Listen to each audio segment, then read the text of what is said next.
Ahoy, and welcome back to Titanic Talkline. I am Alexia, and this week I am joined by the one and only Carson Meadows, who is one of the first people that I actually met through doing this show, which is a super, super fun thing. Hi, Carson. Hi, thanks for having me. All right, what? Okay, it is very cold here in Maryland, like cold, and now that the sun's going down, it's getting colder. Are you also somewhere cold, or are you lucky in somewhere hot? Oh, I am not lucky. I'm in Kentucky right now, so it's pretty nippy. I work in a doctor's office, so it's always cold. I'm always cold. So, but It's like the my notorious house is doctor warm. thing. Oh, that's good. Why is it though that is it like I've heard someone say that the doctor's offices are kept kind of colder because of the medical equipment? Is that true? I don't know if it's the medical equipment. I know just like Okay. from like a textbook standpoint, like bacteria needs darkness and heat to grow, so that's why they're so bright and cold all the time. So that's just kind of That how I actually make sense of it. that actually makes a lot of sense and I never considered that, but yeah, that makes sense. I suppose that there's not a whole lot of bacteria on that iceberg then. No, definitely not. No worries there. Well, this is a weird speculatory question. Now that they're starting to melt, does that allow, do you think, because this is a science podcast now, does that actually allow for the creation of bacteria because there is more sun and there is maybe during the day periods of warming where, a berg will start melting, but then it might freeze back overnight or what have you? Does that then allow for bacteria or is it still too cold? Because it is still, I mean, it's an iceberg and it's water. That I don't know. I don't know if it can like Hmm. get trapped in there as if it refreezes. I really don't know. That's about the extent of my scienciness is my theory on doctors' offices. I feel like I don't remember when because time has become an illusion now, so it's like what year did it happen in the past somewhere. But I think I remember, you might remember this too, where there was a like an iceberg or a glacier or something melted and exposed the dead body of a person or an animal or something that had a long considered dead illness, but now it was back because it was suddenly re-exposed to the air again. And I think it spread for a little while. I could be making this up and confusing it with like a TV show, but I think this happened. Well, Like we've I think either so. both heard about it or watched the same TV show because that does sound like vaguely familiar. I'm I'm googling it, but I'm using the weirdest. Uh, oh, I found something completely different. A new pandemic may come from melting glaciers. This is from The Guardian. The next pandemic may come not from bats or birds, but from matter and melting ice, according to new data. And there may be more outbreaks of things like long dormant anthrax from Vox.com. And Newsweek says authors warn that ice melt, quote, will release glacial microbes and viruses that have been trapped and preserved for tens to hundreds of years. So that sounds fun. Yikes. As if there wasn't What enough stuff to fear. what the hell is in these icebergs, man? Right. Oh, jeez. You're right. Oh my gosh, they're just every day. I don't normally watch the news because I'm horribly disconnected and uneducated. And it's not that I don't care. I do via like social media and stuff. I kind of get the main just I have a lot of friends who are very plugged in, so they will repost all the relevant stuff. So I'm not completely disconnected, but my mother has been in town this week and she'll tune into the live news on my TV. And I wandered in today and it was just like three incredibly sad stories, all horrible tragedies. And then there was one relatively lighthearted one, which was like museum curators have been looking for the very valuable tiger skin for dozens of years. They thought it might be lost, but then they found it just today, hidden in a different cupboard. And it's like, that's such a normal story. Right. It's like they always have to slip in that one oddball one. Because my fiance, he'll do the same thing. I call it like Mhm. 20 seconds of fear, which is like probably like a 10-minute news segment. And I'm like, okay, did you get your morning fear in for the day? And then he'll give me the highlights and I'll kind of pick like what I want to read into further. And that's about the extent of me keeping in touch with Hmm. what's going on. Yeah, I think what were today's news stories? It was letting us know that the those stabbings at the four Idaho students was going to its fourth week with no leads, so that was lovely. Very sad. And then the delivery driver suspect who is accused of murdering a 7-year-old girl. And I don't remember what the third one was because I think I was talking over it the whole time to my mom, going, "Everything's just so sad. The news is just so sad," while another sad story's going in the background. I just complained over it the whole time. That's awful of me. Right. Oh, well. Anyway, I'm sorry, I wasted a lot of your time, but I'm going to ask you the question that I ask all my guests when they come on, which is, what is your Titanic story? Because everyone's is different. Well, mine, it's hard for me when I'm asked this because like the movie and then like the historical like learning about it in school kind of hit at the same time. So I don't know if this was a thing when like you were in school, but they sorry, my animals are going insane. Um, I was like, but did somebody die over there? You need to go give them a no, CPR? no, they just Okay. decided that the dog gate no longer needs to be up, but I'll hash that out later. But yeah, in school, um, we got these things. They were called Scholastic Readers. It was like a really thin magazine that would come in, and it was like once a month. They were kind of interactive, like they had questions after you do the little readings, and we came in, and the Oh. Titanic was on there, and it was a whole just like probably like 20-page reader about the Titanic. So I brought it home, and there's usually like follow up homework, and I'm just doing my thing at home, and my mom looked over at it, and she's like, I think you're old enough to watch the movie. And just for like background info, I am the youngest of two boys, so by this point my Hmm. parents were getting a little loosey goosey on the rules and what I could and couldn't watch because I was watching it anyway. So, Sure. um, Sure. What was the age gap between you and the other two?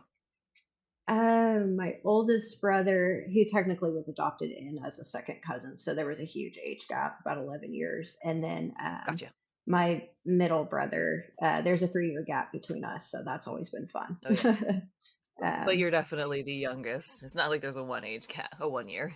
right, exactly. So Aw. this was like thinking back, like in my brain, it was about 2004 to 2006 ish, I guess, when I watched the movie. Okay. And of course, I got Leo mania. Like, not everyone, because I know you didn't, which is bizarre, but I love I it. don't. We can come back to that. But yeah, I mean, the combination of the two, of course, Leo got me, well Sure. invested. But yeah, I fell in love with the movie, and then as I got older, the historical aspects and the human stories and things like that really just piqued my interest. And Hmm. yeah, I've kind of been a nut about it ever since. And as I got older, I actually went through a pretty bad relationship, but it was one of those where you kind of like lose your own identity. And I kind of forgot about the Understand. Titanic. As weird as that is, it was just like I totally forgot all the things I liked. And then I got in a new relationship, and over time, it came on TV, I think. And I was just like, I really love this, and you don't know this about me, but I've seen this movie like a lot, like a lot, a lot. And No. the same year, we ended up going to the Pigeon Forge Museum. And then I got my Oh, ginormous fun. Titanic tattoo. That is. I don't normally like in the Amtrad style. It's not normally my favorite. I really like that one. Oh, thank you. I'll try to keep my arm from shaking, but yeah, I can send No, I really pictures. like But it. For this is great for a podcast, but it's a black and gray Titanic, and underneath it is an American traditional style rose with green. Do you have a picture that you can send me and I can post it when your episode goes live? Because I'm sure people are gonna want to see that. oh, definitely. Yeah. Yeah. I've got a zillion Nice. of every healing process of it. Can relate. When did you get the tattoo itself? It's been about 3 years now. I want to say I got it like in August, Oh, about 3 years ago. But yeah, I've it definitely looks babied really it. good. It Thank looks, you. it shows. It looks really good. Oh yeah, it's my You, biggest piece and my most precious. well, I like it. You wanted to go back to one of the things, a couple of things you mentioned. I have a question, but I want to. You said something like that. It sounds weird that you lost that, and I want to point out that I don't think that it's weird at all. And I think maybe for any listeners who haven't been in a relationship like that, or maybe if who don't have depression or some sort of something in your life that I kind of try to describe it as like it takes all of the color away. Right, And yeah, so if you've never been in that kind of position, it's hard to understand how you could quote unquote forget your favorite movie or forget something, but it's simply because, like you said, all the color is gone, and it's if there's no color in your world, it's exhausting to go looking for it. So you just don't, right, because exactly. it's yeah, it's too hard. And Yeah, I'm glad that you were able to get it back, because you hear about some people who, oh, I used to like dancing, and then after this happened I could never dance again. It's like it's always sad when you hear that. So I'm glad you were able to find your way back to it through time, and were able to share it with someone that you love. I think that also is a hallmark, even if they don't get it themselves. The fact is that they get that you get it, and that's what's important to them. oh yeah, yeah. He's super supportive because he's a Trekkie and I'll never understand it. But we have Oh, like that mutual, like, you love what you love, I love what I love. So definitely works out. I think that's great. If I remember correctly, the couple that got married at the Pigeon Forge wedding that I mentioned a couple this I think it was a couple episodes ago. I think it was very much the same, and that the bride was very much, not to say that the groom was not at all interested in Titanic, but I think I talked to him a little bit. He was very much into like Star Trek and Star Wars. He was his own kind of nerd. I think the ring had a little allusion to something kind of nerdy for him, which was super cool because that was definitely his thing. But they were getting married at this beautiful replica grand staircase, which was her thing. And I thought, I was like, even though I may not get having a wedding in that way, it's like it makes sense for them, and they're both so happy. And that, at the end of the day, it's like they looked really really good, and they look really happy just Right. sharing in stuff that they liked. Right. Yeah. I think I listened to that like maybe today. I think you had a new episode from the weekend, and I just, my whole job, there's certain points of the day that's my quote unquote me time. So that's my podcast time where Yeah. it's just data entry. But yeah, Hmm. I didn't know that they did that, that people actually, get married at the Yeah. grand staircase. So of course I played my own fantasy in there, but I was like, I don't know. I don't know if that would be a good representation for us for like both of our day. Like, I know he probably wouldn't give a shit and probably would, be game, Totally but fair. I think that's the kind of thing. So you've been to the Pigeon Forge Museum, and like I do, that when you walk down the staircase, you don't go into a big room or an atrium. There's right, elevators directly in front of you, and then you go left into the gift shop. There's no not a lot of space.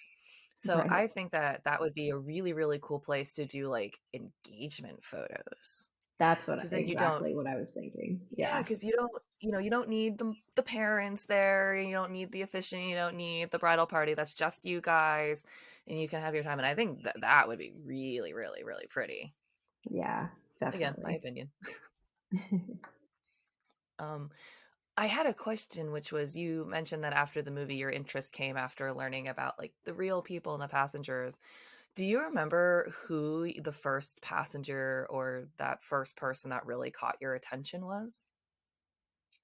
um, Not really, just because my Mhm. brain has a hard time with, like, I've always struggled in history and I jumble people around Same. like crazy. So I don't want to give anyone per se, but I was really interested in like the cliche like drunk chef, and I'm showing my true colors and I can't think of his name. Isn't it It Jockin? is it is Charles Jockin. Okay. Woo.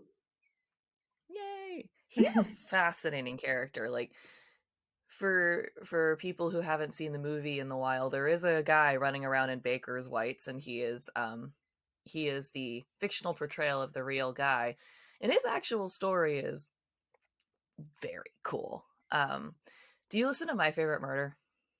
I don't, but my mom recommends it all the time. It's on my list. They did an episode, recently, semi recently, and the premise of the story for of their podcast, for anyone who doesn't listen, is that the two hosts each pick a murder or a true crime story of the week.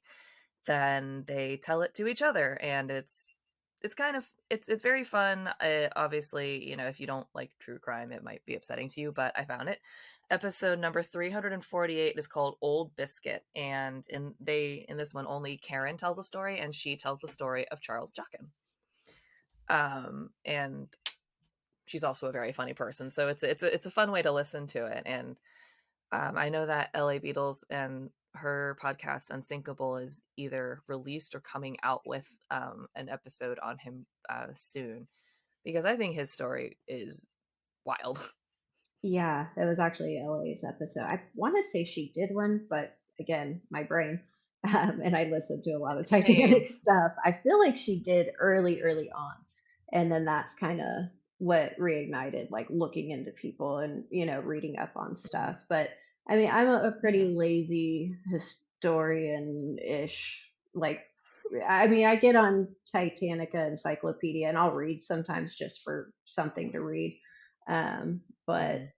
for the most part, I just know that it's like if I'm not going to be tested on it, it's not going to stick. So I just No. enjoy honestly just listening to it and the people that are actually more qualified than myself to research the topics and things like that. I definitely like to listen to them and check them out and learn more about people. I I know that some people might disagree, but I feel like to be an enthusiast of Titanic and her story and her history, you don't have to be a fact be. Right. Not everyone has the mind for figures like that. I certainly don't. I'm not always great with names either. I try not to jumble them up, but sometimes I do, or I just don't remember. And it, Right. doesn't mean I don't care, but it's not everyone's strong point. So I don't think that necessarily makes you like a quote unquote bad participant or anything. And I know there's some people that are gonna be like, if you don't know exactly how many rivets went into each bulkhead, you're not allowed in our club. It's like, fine, I don't want to go in there anyway. It sounds awful and it probably smells. Right. So there. Exactly. Yeah, that and it's just one of those things that like over time, especially as I got older, like when I, you know, kind of remembered that this was my thing and I started finding the first podcast that I found, blanking on the name. It's Titanic Scene by Scene. They never finished it, but I adore that Yes. podcast so much It's great. because growing up with two older brothers, I got so much shit for liking the movie. Like I was closeted, for a long time for liking the movie because I mean, I was born in '95, so by like 2000, 3 to 6, when I was like really, really into it, it kind of had died off a Hmm. little bit, with people's Sure. interests. So, um, yeah, I caught a lot of shit for definitely liking Titanic. And then after that, I found Titanic Minute by Minute. And it was the first time that Oh my god. things I had thought before and that they made fun of, it just felt like, I don't know. It was just like finally having a conversation with someone about something that I couldn't talk Hmm. about, and then to laugh at it made it even Yep. better. You're completely right, because it does I don't think it takes away from the reverence of the occasion at all, but part of the fun of watching movies is discussing them with your friends, and when your friends are funny, they're going to make fun of things. Right. And that's the thing. It's when I listen to them, it's just like if my brothers would have at least come at it from like a dogging on it sense other than it's a stupid Hmm. movie, we probably could have had some really entertaining discussions about it because that's what I think of when I listen to those guys talk. So, yeah, just Right. definitely all the podcasts that have come out and including yours. I mean, it's just been validating of something like there are others. There are. It It is one of those super cool things that it's like I'm one of those people that's turning into a bit of that old man yells at cloud, or I'm like the internet these days because there's so much going on, but it does such a wild and cool job of connecting people with niche interests. Definitely. And yeah, and like you were saying, in the 90s and early aughts and stuff, when the internet was and cell phones were kind of like just making their way into the day-to-day lives, when people were starting to, have everyone had a phone. There was a point where it was like adults had phones and really, really, really cool kids. Right. But yeah, and now and then you'd have the kids who had a texting plan, but others who didn't. And it's much more even footing now. It's like if you have a phone, you probably have access to whatever and are able to engage in that connectivity, which I think is really cool, especially for something like the Titanic, where there isn't a quote unquote home base or anything. It's very much everywhere. Right. Definitely. How far you're in Kentucky? So did you drive to Pigeon Forge? Yeah, we took like, I want to say it was like a Thursday to Sunday type thing Hmm. that we did. It was for Nice. my 25th birthday. Yeah, yeah, that's right. Um, Oh, cool. so yeah, and pretty much my whole birthday was spent at the gift shop because, yet again, I actually grew up in California, and then after high school, I have family in Kentucky, and it was one of those uh, things where it's like cheap, green, and not on fire. So I was like, I'm going there. Understood. And so it was the closest I've ever been to any of the museums. So we Hmm. went and did that and spent a pretty penny at the gift shop because that's the first time I've been surrounded by that much Titanic stuff. So Yeah, I don't. I have. I was looking around earlier today because I was thinking I don't have a lot of Titanic stuff, and I looked around my apartment. I'm like, yes, you do. oh yeah. Um, I've packed up. I used to have on the shelves back there. I used to have like Titanic books and stuff, but like, I'm moving in a couple weeks, so I've started the process of putting things away. But out in my main room, it's like I have an oven mitt set that I picked up in Vegas. I have a water bottle that I grabbed in Vegas, a set of coasters also from Vegas, and then I have a tea set from Pigeon Forge, a keychain from Pigeon Forge. I think I have two t-shirts from Pigeon Forge. It's like I didn't think I had a lot of Titanic stuff, and then I realized I very much did, Yeah, you and and it's me fine. both. Oh, I have Yeah, a I've pillow got too. I've got quite a bit actually laying on the table next to me. Hmm. This was not planned, but I went to a friend's house and I know it's a Ooh, podcast, but it's the it's the Titanic. Titanic movie game. Yeah, I didn't even know this was a thing, and she found it at TJ Maxx, and I stopped by yesterday, and she was like, "Boom," So I still A haven't plus. opened it or figured out how to play it yet, but that was exciting, especially because I didn't know it was a My thing. my friend McKenna, whose episode is just done, she has that game and she's played it. She says it's fun. We were Yeah, it supposed to looks end like up, fun. yeah, we were supposed to play it, but I think I got sick. But either way, I mean, she said it was really fun. That's something I want to do. It looks like a good time. Definitely. Yeah, I'm gonna I don't know try to how because get to I've it soon. never. Yeah, I was like, I've never played it, so I don't know how to play. But I don't know. I think seems like strategy based, like card and strategy from what I remember. She showed me pictures. Yeah, I looked up a YouTube video just because, paper instructions. Who That's way needs smarter. that? Yeah. So it looks like a Nobody. fairly easy concept. It is a lot of pieces, but I mean, the premise is Hmm. to save as many people as you can without drowning. So, Yeah, that is good. I played a game recent, like sometime in the past year or two, that it's based on an animated show called Ruby, which is sounds it's an familiar. American made anime style show. Okay. But they made a tabletop-ish game, which I bought as a gift for a friend because she's also a really big fan. So I was like, oh, we could play this. And I have nothing against a game that has a lot of pieces or a lot of moving parts because, like, it looks like, as you said, the Titanic game, it's not five pieces. There's quite a bit of setup, it looks like, involved, and there's a lot. happening, but McKenna even also said too that it's like once you get into it, it's pretty easy. The Ruby game was one of the most complicated things that I have ever tried to do, and we had a person who was leading us through it who was a long time D&D DM. So it's like this was not his first rodeo leading a game like this, and he was like, "What the fuck is up with this game?" We ended up making up. We kind of like half made up our own rules because we didn't understand one whole section. It didn't make any sense at all. And it's like, we're all fans of the show. So it's not like we're missing some terminology in here. Just, we're also gamers, but not me as much as them. But it's like, they're all hardcore tabletop and like strategy gamers. And even they are like, what? So it's like, I felt way less dumb, but it was also kind of disappointing because it's like, you like the thing so much and you're really hoping it's smooth, but then it's mostly confusing and frustrating. Nothing wrong Yeah, with we got setup, but gifted it a should game have like payoff. that. Yeah, we Yeah. got a game from his brother or something, and it's called Castle. And we sat there. Okay. I don't even think we took the pieces out.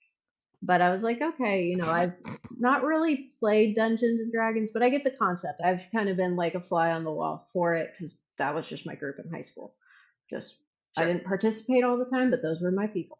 And um, yeah, no, we didn't even take the rest of the box. It was just too many rules, too many hypotheticals. If something happened, it was like, okay, let's just get down to like the basics of how to play the game and then get into the hypotheticals. But Right. it has just collected dust. Yeah, some of them to where it's like, how to restore energy. Well, if it is the fourth Thursday under a full moon, it's like, how Right. do I know? Is this in game or real life? What are you talking about? Right. It's all very confusing, but I don't know. Not every game can be a winner, I guess. That's no one else's fault. But I hope that you get a chance to play it pretty soon because I think that it just seems like kind of a cool idea, especially because it seems like you're not married to the complete plot point from the movie, if that makes Right. sense. That's what I got from the gist of it. I mean, there is like corny little things on the card, like a couple of cards. They're like action cards, so it'll be like what was it? Like one of them is like you play whatever move you're supposed to play, and then one of the players gets up and goes, "I'm the king of the world," Like it's got its little corny aspects to it, but for the most part, I mean, it sticks very much just to the game. They have cute little images from the movies on the card and some quotes at the bottom, but for the most part, it is its own thing. Nice. Yeah, I like I said, I don't know much about outside of what my friend said, but it does look like a lot. It looks fun. You'll have to let me know how it goes. Oh, definitely, yes. If I remember correctly, there is also another Titanic game. Like I think I saw it in the Pigeon Forge Museum, but it wasn't the okay. Ow! I'm gonna go back to Google again. Titanic board game. Because I think there's nope. It's not that one. Yeah, yeah, yeah. It's this one. Titanic the board game. Who is it by? By Universal Toys. Let's see here. I'm looking for the premise here. The year is 1912. You are on the most luxurious ocean liner in history, but are you ready for what is next? Welcome aboard the RMS Titanic. Gossip with other passengers, receive telegrams, and collect all 5 pieces of your personal property to advance from second class to the first class section of the ship.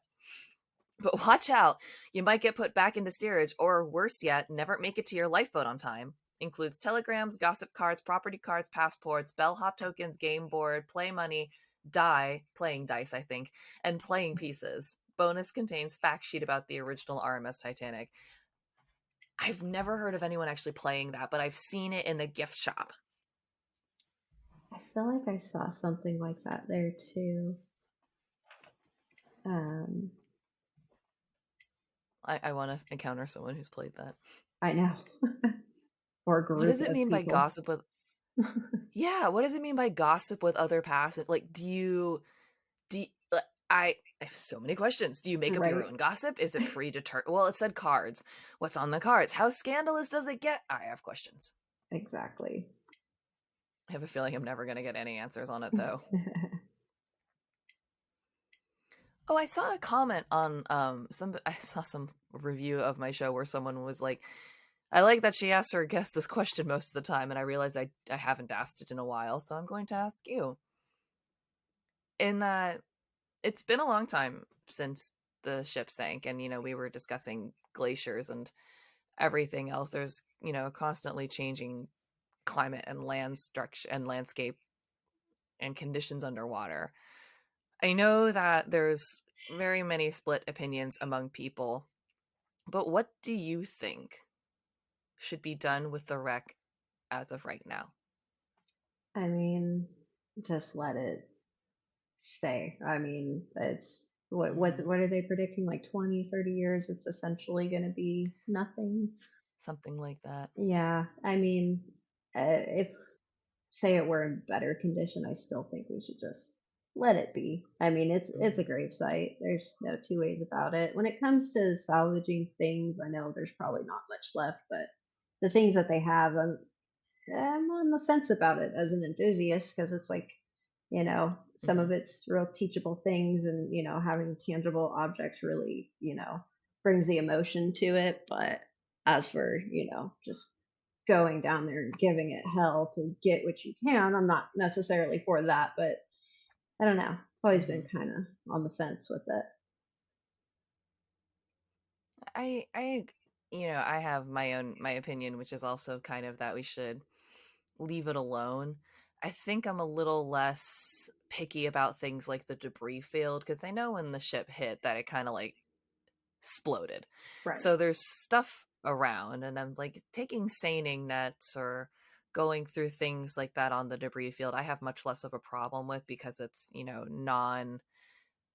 Oh my gosh, what's the word? Non-interfering. There we go. It doesn't interfere with the superstructure of the ship, which is it's weird. It's like, why are you interested in preserving something to just leave it down in the cold and the dark by itself? And it's hard to explain, but I think it's the same way that, people visit the concentration camps in Europe and they don't take bricks with them. That's Right. not what you do. Right. Granted, Yeah. it's much easier to get there. Yeah, definitely. But yeah, as for like, just getting into spaces that you probably shouldn't be and stripping the ship itself, but definitely don't feel Hmm. right about that. But like you said, the debris field kind of seems like free game. Yeah, and it's also safer.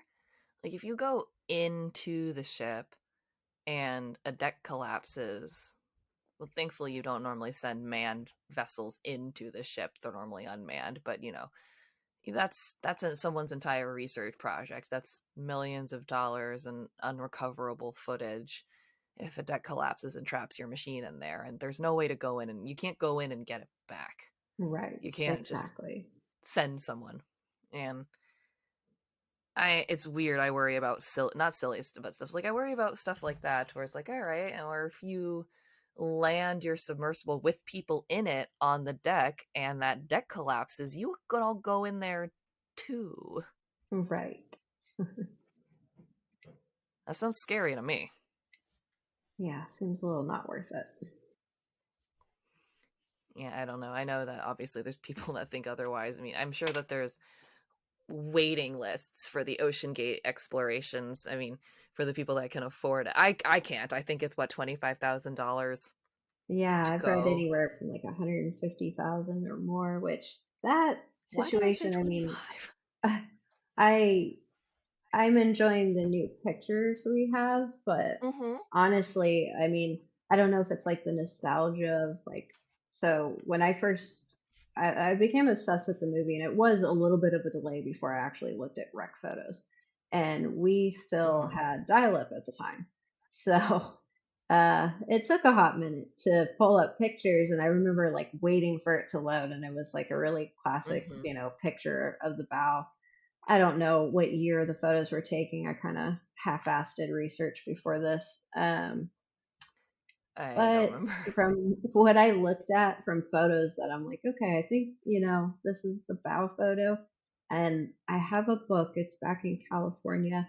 I believe it was like a 2004 expedition. And I don't know what it is about those sets of photos from those explorations, I just feel like they're richer than any others that I've seen.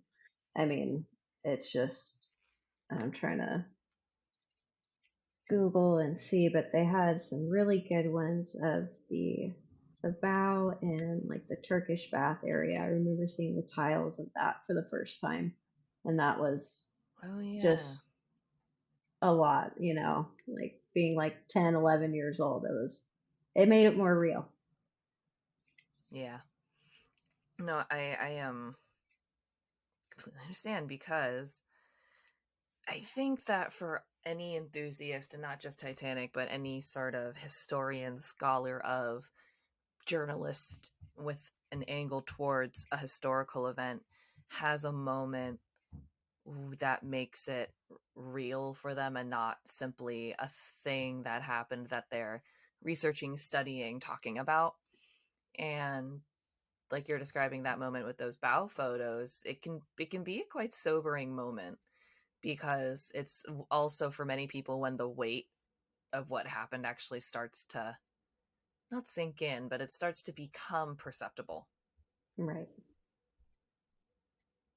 Yeah, that was definitely Mm, big for me at that age. I think it was like my first kind of like concept of death and tragedy. And I've always been, I guess, kind of a hmm. weird kid. I mean, like you, I've suffered from depression and stuff like that, but I gravitate towards sad things, I guess, because it's validating. Yeah, And I was doing that as a kid sure. without realizing it. But I think that's why the Right. Titanic was like a real big one for me, because it's like, okay, there are sad things out there, but there can be beauty within sad things. So,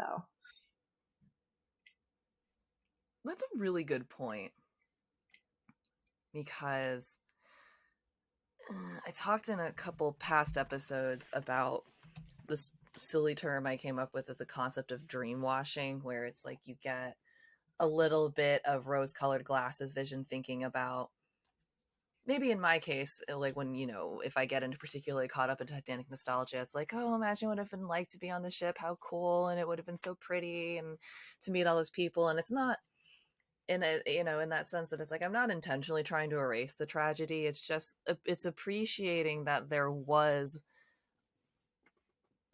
not just a splash, but like it was a moment of grandeur for many, many people.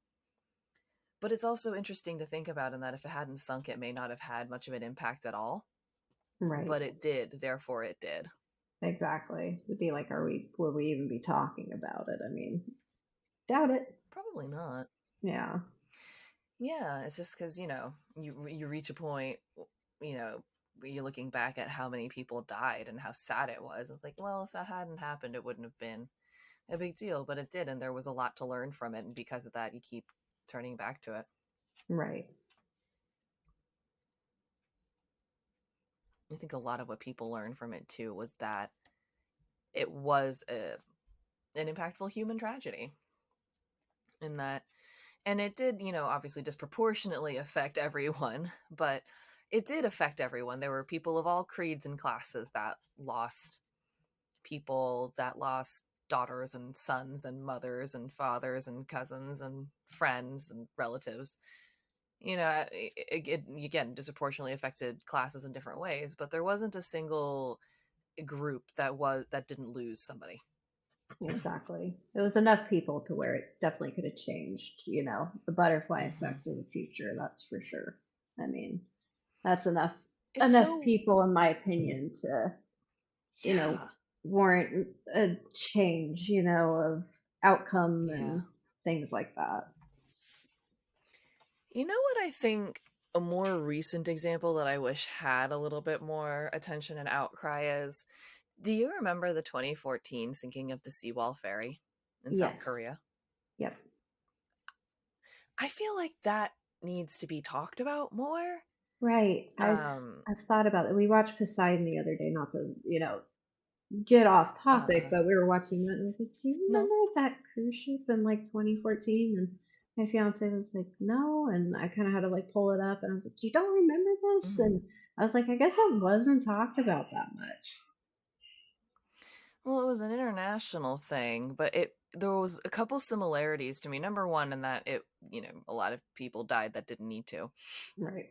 And number two was that both took place at a time of their times when communication was a brand new step. Like these, unfortunately, these victims were able to be sending video live messages, phone calls, and text messages to home, to friends and family, and to their, their parents back home, because they had their cell phones on them. There is live horrifying footage from this ship sinking because people had cell phones in their hands. Almost every single one of them had cell phones in their hands, sometimes till the very end. And, you could hear these recordings of these horrible recordings, like the 9/11 recordings, when Hmm. you can hear these voice messages of people just saying, like, I think this is it. I just need you to know that I love you.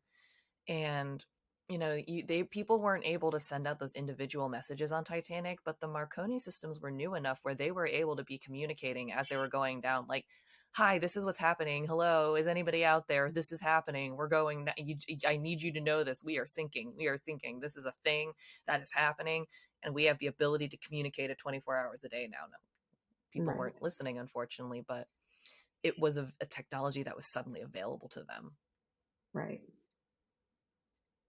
Yeah, very, very similar. Weirdly similar. Now, I mean, nobody was breaking out cameras on the Titanic and like filming the dome break in, Right. but it, it's interesting how this is 102 years apart from each other, 1912 to 2014, and so much has changed, and yet a disaster of that magnitude was able to take place. Yeah, that one is a bit baffling because even just, showing my fiance and going back, I was just like kind of amazed too, while showing him. Because I Mm-hmm. hadn't even thought about it in a long time too, but I do remember thinking that we kind of really just grazed that topic.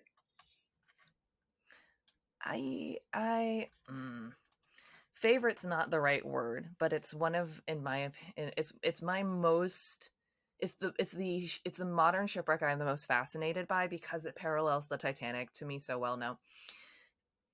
Titanic had 2,200 people on board. It was a bigger vessel and it was a longer trip. The ferry was only meant to be a day trip, and it had, I think, like 500 people on board. So again, a smaller craft. 300 of those 500 people died. Right. That's number one, that is too many. And number two, that is an insane percentage. That is a 60% death rate, which I just did that in my head. Now, I can't do the other figure in my head because I'm not smart. 2,200 divided by 1,500. Nope, I don't know how to do this. So 1,500 people died. Yeah, that is a 70% death rate on the Titanic. Yeah. 68, actually. So yeah, 60% on the Seawall ferry to about 70% on the Titanic. It's like, those are unacceptable numbers. One of those happened, of course, 102 years ago, and you can kind of put the buffer of, it was in the past, we changed, we know better. It's like, did we and do we? Right. Yeah, because apparently something was missed. A large portion of it, and I've been doing a little bit, just not like right this second, but I remember I was Googling it maybe about a couple of weeks ago, and one of my other favorite podcasters, not Titanic related, but Blair's on, or Illuminati, she does segments on different things, and one of the things she did was an episode on the Seawall Ferry, which, if anyone is interested in the Seawall Ferry, you should look that one up. It's extremely well done. Excuse me, but in looking it up, a lot of the reasons that things happened on the Seawall Ferry was just multiple layers of corruption, allowing, over heavy trucks to get on, and then too many trucks to get on. So not only are there too many and too much cargo, but it's Kitten. A cat just walked into the camera frame. Yeah, she's having a Listen, when hard a time cat, with being the star of the show. hi, kitty. Oh, you can be the star of the show anytime. Hi, kitty. I bet she doesn't think that you should overload a ferry full of No, students. I think even Waffles knows No. better. Waffles definitely knows better. Waffles knows that she wants to make it safely to the other side, and you don't overload a ferry to do that. Right. Um, but yeah, it was that sort of thing where they basically found that there was just so many things like the Titanic that went wrong. It's like too much cargo, too many trucks. They didn't weigh them properly. They didn't do the required maintenance, or like they cut corners during the maintenance. It was an old ship that needed repair. And these are not the same problems as Titanic, but it was just that perfect storm in rough seas to tipple a ship. Right. Yeah, it's you'd think we'd learn. You'd think we would, you know. Or not just be so complacent with, the fact that, it's human life and make sure the Hmm. boxes are checked before you head out. Exactly. Exactly. Because, we talk about Titanic as a human tragedy. The Seawall Ferry is also a human tragedy. Just Right. because it didn't have a bunch of rich people on it doesn't mean that it didn't matter. Right. I think I looked it up, and it was Yeah, I was trying to do some 304 quick Googling. passengers. Same. Yeah, 304 300. passengers were killed when it sank, and 2 divers were killed during the rescue efforts. Just incredible. We, I don't really try not to like get towards podcast endings on a super somber note like this, but I feel as though it's important to acknowledge that we do our best to learn, especially people who are enthusiasts. We learn about the passengers. We try to, there's so many a million discussions these days of if the Titanic had hit it from this angle or that angle or done this thing, it would have made it. Where, everyone wants to try to find out what went wrong. Because the hope is that we can prevent it from happening. But then it's just so unfortunate when it happens again, because at the end of the day, you lose you lose people. Right. Definitely. And the what ifs and stuff, I mean, it doesn't really get you anywhere. And I'm a firm believer that many, many things went wrong. It wasn't just one or the other. If they would have been just, you know, a couple, inches off and it would have, been a near miss and all this and all that. I mean, of course, if they missed it, they missed it. But Right. one of those things, it took a lot of things in order for it to happen and play out the way it did, even after the fact. Yeah, it's like you try to go back to like what could have gone wrong. It's like, well, they could have had the binoculars, but maybe they wouldn't have helped in the dark, or maybe if the lookouts, maybe if there'd been 3 lookouts or something, maybe one of them would have seen it, or if they'd slowed down a little bit or decided to go a little farther south or didn't ignore the ice warnings or this or that or this. Right. Yeah, I don't know how There's much so time much. we have, but where do you stand with the whole Californian just being complacent, not doing anything debate or I blatantly don't feel ignoring? like I don't feel like I know enough. So I watched a segment on a show, and of course I can't remember which one because that would be useful, where they did a thing where they were looking into it, and they said, yeah, from this angle and from this, and we determined that there is no way that they could have seen blah blah blah, and they exonerated the captain and everything. And I see it as, again, in the same way that everyone thinks like, well, if Titanic had seen the iceberg, if they'd seen if, and I'm like, if they did see Titanic, if they did, and they then actively chose to do nothing, then that is dark and cowardly Right. and cruel. But if they really didn't see them, either because of the ice or the mirage, or they genuinely like, what the hell is that? What is that? I understand not wanting to move your ship from a dangerous location to investigate something you're not sure of. Right. It that does make sense to me. If I were the captain of a ship that, say, had 2,000 people on it, and I for sure saw a ship in distress and I saw distress rockets, it'd be like, that is a risk worth taking to me. Right. But if I saw like a glint of light and I wasn't sure what was it, did I just see something because I'm tired? Was it a reflection from the ocean?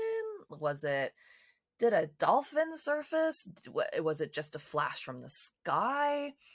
Was Right. it a reflection of someone turning on or off their cabin light in my own ship? If I Right. genuinely could not tell what it was and it was treacherous conditions, it'd be like, I cannot risk my 2,000 passengers to investigate something I'm not sure of. And I understand that that's an impossible place to be in. So I feel as though unfortunately it goes to whether or not they saw it. Because if they did and did nothing, then that is choosing to do nothing. But if they didn't see it or were so unsure of what it was and it's like it's so risky to investigate, I understand not doing it. Right. Yeah, I'm kind of the same way there. I don't think anyone, maliciously. I mean, maybe they did, but I don't think it was Sure. intentional to just ignore the rockets or anything like that. I just feel like it was, maybe, and then surely it can't Yeah, be, you know, one of those things. But exactly.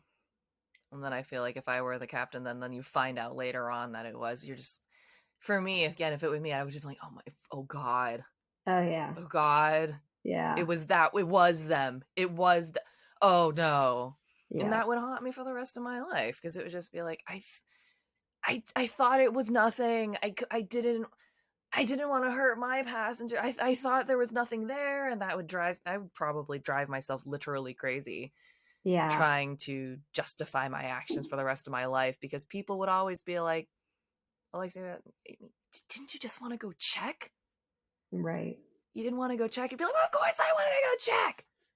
Of course I wanted to go check, but it's not like you can just like fly over there. It's a big deal to get a haul ass metal thing all the way over there at night with ice. I don't know. I hate knowing that, like, because I hope like you that it wasn't malicious. It's like I hate knowing they were probably haunted by that for the rest of their lives, to because I would be. It'd be like, God, we could have just taken the risk. We could have just gone. We could have just gone, man. We could have just gone. right. So I And can from see, everything I've read, I though, hope. they were already stopped for the night, surrounded by ice, and I Mm-hmm. think they were even told Yeah. prior to the rockets, through Titanic's Mm-hmm. communications, to shut up just because there was so much Mm-hmm. backlog coming through, um, and they were trying to Yep. get their own messages out. So I think they just kind of took that and was like, "All right." Yeah. So And it's not like today where, everyone's cell phones are on 24/7. This is, there was an end point for these services for the telegrams. It was completely acceptable for the Californian's wireless guy to have not been at his desk anymore. He had been off duty for a considerable amount of time when Titanic started radioing for help. right, And it's unfortunate. It's again another thing we learned was like, well, we need to have 24/7 operators, and it's what's the old adage where it's like every safety regulation is written in someone's blood, and it's a very unfortunate statement, but it's true. Like they didn't think they needed it until then they did. right. It's kind of like when you start a new job and there's an arbitrary, weird, specific rule, and it's like it's because it happened. Mm-hmm. Right. Like, so we've all gone to someone's house where like skip that stair or whatever the case may be, and it's like you take their word for it because you don't want to be the third person to fall through Right, exactly. Rules for a reason. it. Right. Mm. It's good that it's good that they fixed that and that they now have those channels open. And obviously, we don't use telegrams anymore. We have much different, much more reliable methods of near continuous communication Right. now. But it's good that that was changed because number one, I'm sure it was absolutely needed. But number two, can you imagine the guilt? Oh yeah. Yeah, definitely. Yeah, I've been reading through testimony too, and I think that's why everything is jumbled because the most recent reading I've done is the U.S. Inquiry. I've been reading. It's like a Oh wow. small little book, pretty thick, but it helps me go to sleep. So, but I do take There you in go. information before I do fall asleep. And if I realize I'm just Oh starting to read and not retain, I put the bookmark in and, you know, yeah, yeah. Right. go it, go back to it later. But that's been the most compelling out of the testimony thus far that I've read is between, I think, Hmm. I want to say Captain Lord, so Lord or Lord, Captain of the Stanley Lord. Californian. I've been reading through some of his, and it's kind of, I don't know, it's like giving as much information as you can without too much, just because I think they feel like up against a wall. It's like no matter what I say is under speculation because we were the closest, Yeah. and Yeah. yeah, That's a no-win situation where, like, if you go into the stand stoic and try to keep it together, then people will call you a cold monster. right. But if you go in sobbing hysterically and, weeping and no handkerchief, they're going to call you performative. Exactly. Yeah. That's kind of the vibe. I mean, you can only tell so much through, just bland, Yeah. reading, but that's kind of because they would question further and things like that, or be more specific about this. And it's just like, nope, this is what I saw. This is what I did. That is all. Hmm. But Good on him. yep. That's a You see that in all those like true crime shows where they just start asking the different questions and suddenly you're confessing to something. Like, good on Right. him for being like, no, I'm not gonna do that, dude. I Right. see you. Yep. I see you like they didn't see that iceberg. Whoa! I don't think he was like that. But No. it's that sort of thing where it's very easy, especially when you're under pressure Yes. and to get not baited isn't even the right word because I don't necessarily even think that people asking the question were necessarily trying to be nefarious either, but like they want an answer and you don't have one, Right. and sometimes it's easy to get trapped into giving one just to make it stop. Exactly. Yeah, that's kind of where it seemed like it was. It was probing for something Yeah.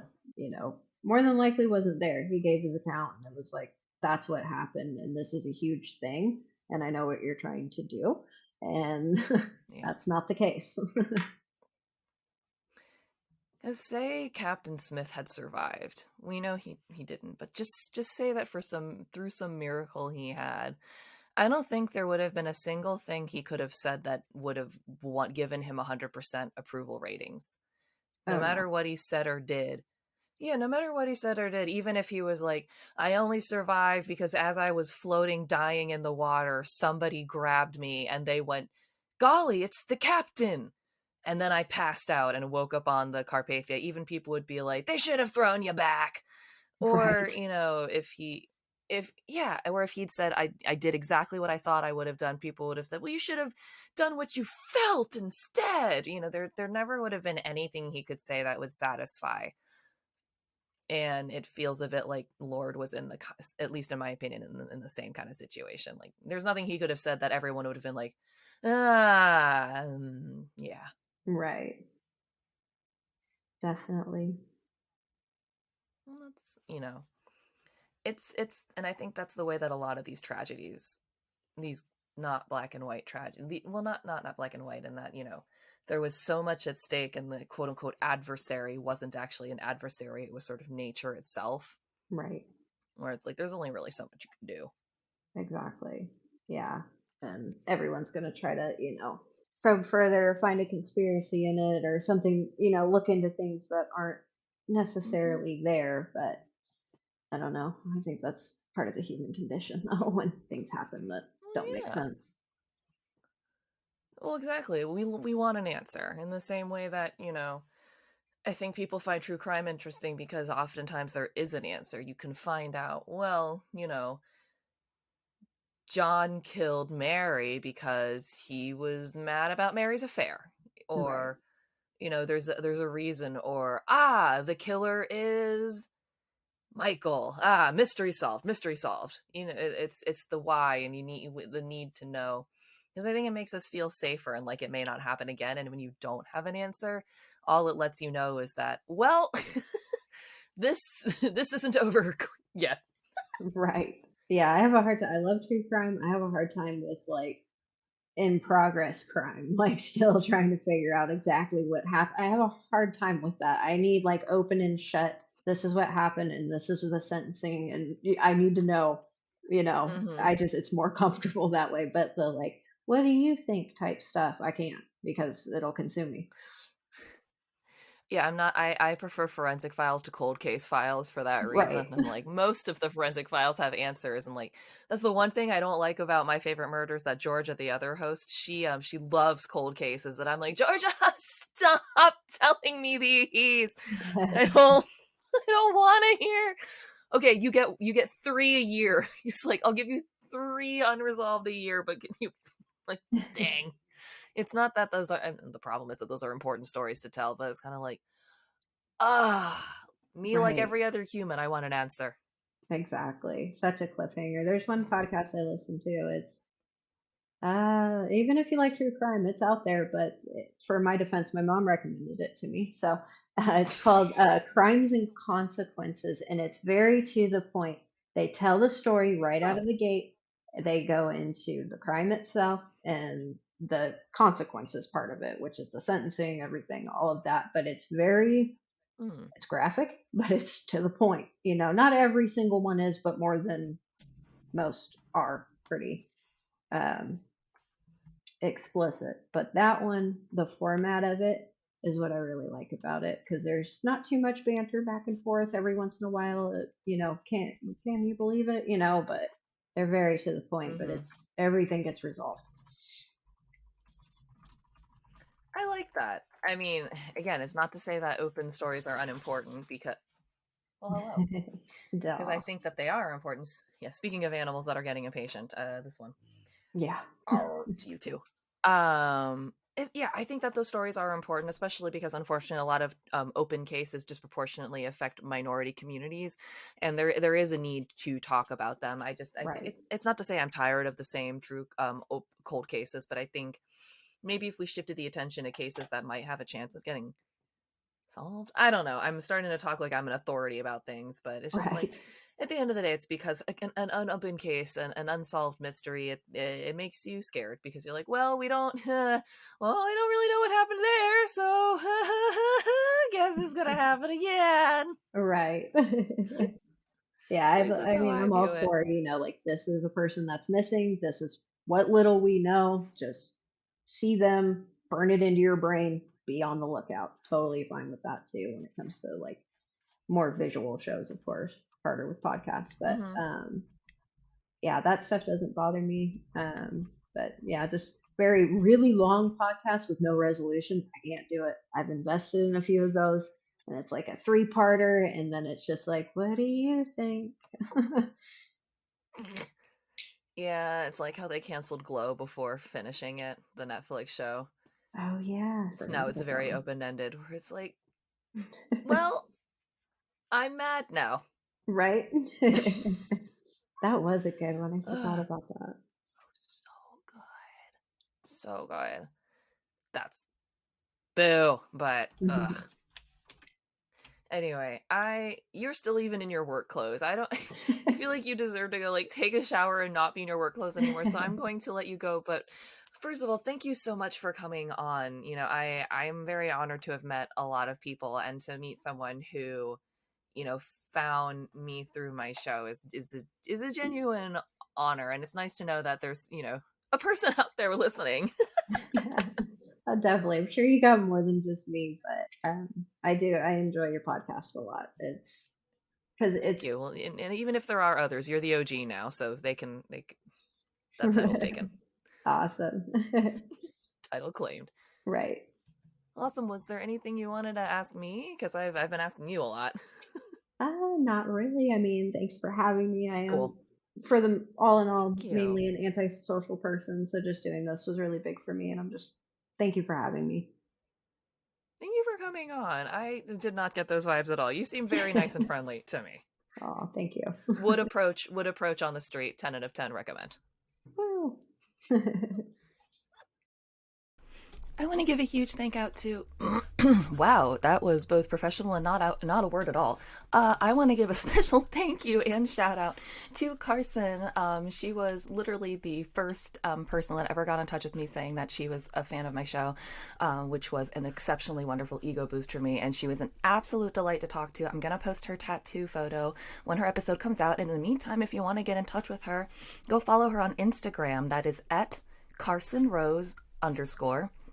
So at underscore CARSONROSE